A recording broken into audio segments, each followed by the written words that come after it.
Hi folks, Tris here. We've set up a Patreon to support the podcast. We are 100% funded by our members and will never run ads. If you'd like to help out, head on over to patreon.com/Modem Prometheus and join our membership community. We have fun tiers based on tarot cards like the Hermit, Hierophant, and the Tower. We're still working out the kinks with the Patreon. I think the cards are coming alive. Nothing to worry about. Anyway, that would be lovely of you. I need to apologize. I talk about the city as if it is a being, some vast creature that has thrown itself across the estuary. And of course, that isn't true. We hit the limits of language here. We can't really talk about the city any more than a binary bit can talk about a processor. But the city is not a being. It is a changing. It is not the buildings or the river or the land. It is not even the pigeons or the people. The city is movement. It is the flow of data. It is the enemy of entropy. It is the hundreds of thousands of bits per second beamed out by the transmitter that stands on top of the ridge. It is moving and vital, the thrum of traffic on asphalt and foot on concrete, the pulse of its beating heart. Even at 2 a.m, cars crawl the streets and people pick their way down darkened roads. The city is never still. If it was still, it would not be the city. It is not quite 2 a.m, but it is close. The city's heart still beats. It still exchanges data, but the beat is hard house, and the data is mostly about who won't be home tonight. Instead of being a buzzing cloud, the city is condensed into strips that blaze like runways, guiding you in. This is not one of those runways, but again, it is close. We are maybe 3 streets from the pulsing clubs, far enough and quiet enough that you can forget how close life really is. And on this street, all alone, a car rolls slowly along. Inside, protectively cocooned against the outside world, is Leiter. You have never met Leiter, and never will, but you've met lots of people like her. More than anyone, Leiter does her bit to keep the city moving, because moving people is what Leiter does. She works as a bus driver, 35 years almost to the day. She's lost count of how many routes she's run. These days, it's the 415, the 59, the 57, and the 204. And when she gets off her shift, she opens Uber and takes fares in her 2004 Renault with a glitchy radio. Her daughter tells her she should take some time off, but her fares are better company than the TV. She has a fare now. The pickup request came just as Leiter was about to switch off the app. It's late, she's tired, and she's got the kind of dull ache at the back of her head that says it's been late and she's been tired a few too many times recently. Still, a fare is a fare. They want to go somewhere Leiter doesn't recognise, somewhere in the suburban sprawl. It's a long way from her flat, but the customers' reviews say they're a generous tipper, and Leiter doesn't mind travelling, even at this time of night. She feels at home driving the city streets, and wherever she is, she knows the red lights of the transmitter tower will guide her to bed. The radio switches itself on. It's got itself locked to some late-night pirate station called Modem Prometheus, and it doesn't like staying off. Whatever, Leiter thinks, as Dionne Warwick starts singing to Walk On By. I'll get it fixed next payday. It's a good song. The pickup is waiting on the corner. A woman, tall, wearing a dress that says, "This is the end of a night out." Alone. Leiter's glad she took the job now. The city isn't always friendly to a woman alone in the dark. She pulls up, buzzes down the window. "Annabelle?" The woman smiles but hesitates. Her eyes flick to Leiter, to the back of the car, then back again. Leiter has seen enough pale skin try not to be worried about getting into her car to no longer take it personally. And as Leiter knows, things can be more worrying when you're on your own. There's a reason she doesn't stay in her flat much. That's one reason she likes driving. Behind a wheel, she is in control. She feels anchored, like her car is staying still and the city is moving around her. The sound of a revving moped engine cuts into the night, joined by several others. Sounds like a gang of kids are joyriding down one of the parallel streets. The woman glances towards it, and Leiter takes the chance to be the less scary option. Come on in, let's get you home. The woman smiles gratefully and slips into the back seat. The sat-nav, connected to the app, has already loaded the destination and they begin to move. After 200 yards, turn right. Night out? Leiter asks. The answer's yes, of course it's yes, but it starts a conversation. It lets Leiter hear someone else's voice, and she misses that this time of night. I was looking for someone, the woman says. That's an unusual answer. Did you find them? Took a while, but yes, I did. There's a warmth in her voice, counteracts the cold air in the car. Leiter's regretting having the window open so long. There's something else about her too that Leiter can't quite put her finger on, and not like the usual something else's.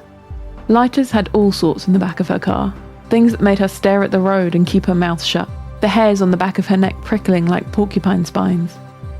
This one isn't like that, but there's something. The radio is whispering. Leiter doesn't know what ASMR is. If she did, she might think it sounded like that. She turns right. Keep ahead for 1.4 miles. Then, at the roundabout, take the 4th exit. Leiter doesn't come to this part of the city much. It's interesting seeing new streets. The last time she was here was when... That's it. You're a hunter, aren't you? You could tell, the woman asks. Always. I can always tell. Go on as many hunts as Leiter has, and you get to know people who are there with you. She hasn't been on a hunt for some years now. She's older than she used to be, the charge is hard on her knees. But still, she can spot another hunter from the other side of the street. On the last hunt night, a boy got on her bus, eyes wide and terrified, and Leiter clocked him as a hunter before she even saw the bayonet swinging from his belt. He was so distracted he forgot to tap in, but she let him ride for free. You do that on hunt night. The radio flickers. It started playing a remix of some 80s power ballad, a sampled turn around over a drumming heartbeat. Can you turn that off? The woman asks. Sure, Leiter says, flicking the switch, but it might not stick. They approach the roundabout, the street floating by like driftwood under a bridge. The shop fronts are shuttered, the windows are dark. Leiter's surprised by how much she misses the radio. Her indicator and the hum of the engine are all she can hear, and Leiter wraps them around her like a blanket. There are only 3 exits. She looks at the sat-nav, confused. She's in the right place. The woman in the back says nothing as Leiter circles the roundabout a second time. 1, 2, 3, 4. Leiter shakes herself and turns the car in. She's more tired than she thought. Take the next left and then proceed for 3.2 miles. Sorry, she says. I must have missed it. That's okay, the woman says. Lots of people get lost around here. Good to know. Leiter is cut off by the chainsaw whine of moped engines, closer this time, approaching fast. She jumps as they flash past the car on either side. Maybe a dozen, maybe more. Some of them have 2 people on the back. Leiter mutters a curse, annoyed at herself for being startled by joyriding kids. You get much of this around here? More, recently, the woman says. She doesn't seem bothered.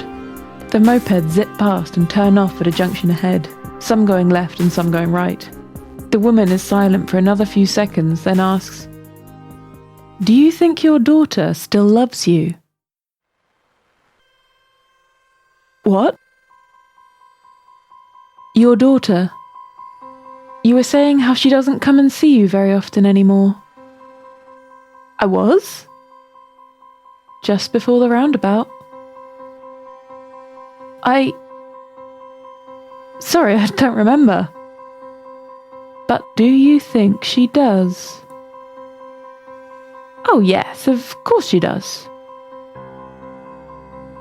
For a time, it was Leiter and Robert. Then, it was Leiter and Robert and Emily.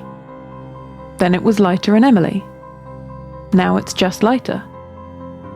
Emily got a job and a man. The two were not related. Now she works at one of the big skyscrapers, on a floor that's higher than the transmitter tower. Usually you need a degree to work there, but not Emily. She talked her way into an internship, and now she has an office of her own. And if you have your own office, and you work so high the falcons perch on your window ledge, you obviously shouldn't be living with your mum. For a while, Emily visited most days. Then it was more like once a week, then once a month. Leiter can't remember the precise date of the last time she came over, but she doesn't think it was that long ago. She's got it marked on the calendar. They do talk on the phone sometimes. That's nice. It's good to hear her voice, even if these days Leiter doesn't understand much of what Emily says. Options, exchange-traded derivatives, Barolo, Nigiri. It's a different language when you work so high up. Maybe that's why they don't talk so much anymore. Turn around where possible. They're in a cul-de-sac. I think if I loved someone, I'd try to see them more often. Wouldn't you? Leiter looks round sharply, hemmed in on all sides. The buildings around her dark and bleak, the night casting them in strange lines, and the woman in the back, the woman who is still in her car, the woman who from one angle is not a woman at all, but just a shadow and an armrest and the bulge of a seat cushion. Leiter is not an idiot. She knows something is wrong, and she knows why. She lets something in. The woman still feels like a hunter, and under the circumstances, this is not encouraging. The woman stares at Leiter. Leiter stares through the windscreen. "You need to get out of my car," she says. The woman smiles. Leiter thinks she's smiling. "Not yet. You haven't taken me home. That was our bargain, entered into freely. A broken bargain is a terrible thing." Leiter closes her eyes, touches her head to the steering wheel. It's clammy, like the imitation leather itself is sweating. She breathes, a slow, steady motion, the kind of thing she imagines Emily does at those yoga classes she talked about on Facebook. This is her car. She is a driver. She can follow a route. It's what she does. She three-point turns, heading back to the main road. There are no other cars here, not a single vehicle in any driveway. The radio switches itself on briefly, but there's only static. Take the first right, then proceed for 1 mile to a junction. The sat-nav is flickering. The map itself fine, but the street names twisted, the familiar letters morphed into an alien alphabet of slashes and dots. She always did take after her father more, the woman says idly. It's nice to see her making something of herself. Get promoted, be successful, while you're still there in your damp little flat. Leiter isn't responding anymore, keeping her eyes locked on the sat-nav as it fuzzes and flickers through legibility. She tries to ignore her, but it's hard. The woman is still sitting in the back seat, one leg crossed over the other, looking out the window. But her voice is right up against Leiter's ear, close enough to bite. So I wouldn't be too hard on yourself. She just outgrew you. And the voice doesn't move, but the woman herself turns her head so slow you can almost hear ceramic scraping. Just like he did. Turn left, then run. The message is garbled, but Leiter follows the sat-nav's line. There are no people on these streets. There are no lights in the windows. There is no litter on the pavement. This part of the city has been bleached clean. Proceed ahead 2.4 miles. The signal is lost. We cannot help you here. The houses give way to warehouses, silent factories. The road continues straight and the side streets fall away. The buildings press together like the walls of a canyon. She tries not to look at the woman in the back, the streetlights shining off her teeth. The road starts to climb and Leiter is relieved, because if she could just see the city, she could see her way home, to where the red lights of the transmitter mast burn like bonfires. But the buildings part and open onto an empty horizon. The city is dark, lit only by the streetlights in their sickly yellow veins, tracing roads that Leiter has never driven and does not know. You have reached your destination. And this is the point that Leiter realizes they're not in the city anymore. They're somewhere else. Somewhere that's made of the shadows between buildings and roads never built. The woman is still sat there in the back. Her head is tilted slightly, cocked like a gun. Anywhere here's good. The app swipes itself. Job done. It's trying to calculate the route to Leiter's house now, but can't find one. It sits and spins and finally concludes. Turn around where possible. Leiter doesn't answer, just stares at the steering wheel, at the buildings that shouldn't be there, at the roads that shouldn't exist. She barely registers the clunk-chump of the door opening and closing again as the woman gets out. Her movements altogether more feral than they were earlier. Her dress looking less like fabric and more like skin. She says something, and from inside the car, Leiter shouldn't be able to hear her, but she can. That voice whispers like it's just behind her ear. Drive home, little girl. There's the sound of mopeds in the distance, approaching fast. Leiter can't tell which direction they're coming from, but she knows, more than she's ever known anything else, they cannot be allowed to catch her. She starts the engine and drives, but it's like the car isn't moving. The city, this other city, is moving around her, and it's bringing the sound of mopeds closer. The road is straight, the building's dark, the radio dead. There is nothing but her sat-nav, and it says the same thing, whatever direction she tries. Turn around where possible. Turn around where possible. Turn around where possible.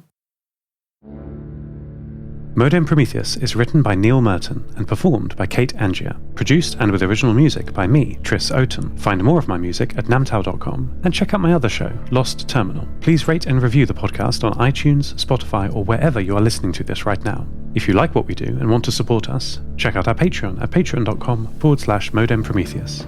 You can get shirts and other merch at our website, modemprometheus.com. See you at the next full moon.